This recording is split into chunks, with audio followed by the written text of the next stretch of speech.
अशोक खरात प्रकरणात राज ठाकरे यांनी सोशल मीडियावर केलेली पोस्ट सध्या चर्चेत आहे. त्यांनी यावर संताप व्यक्त केलाय.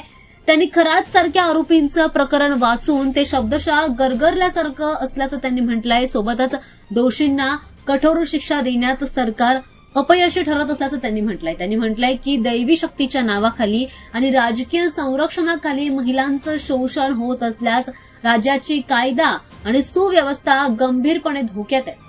दोषींना तत्काळ ओळखून कारवाई करावी अशी मागणी त्यांनी केली आहे. सरकारला त्यांनी याची मागणी केली आहे. दरम्यान संत परंपरेचा आणि महाराष्ट्राच्या गौरवशाली इतिहासाचा हवाला देणारे हेच राज्य खरात सारख्या आरोपांमुळे संकटात दिसत असल्याचं त्यांनी म्हटलंय. जर दोषींवर कठोर पावलं उचलली नाहीत तर सरकारकडे नैतिक अधिकार राहणार नाहीत असं त्यांनी म्हटलंय.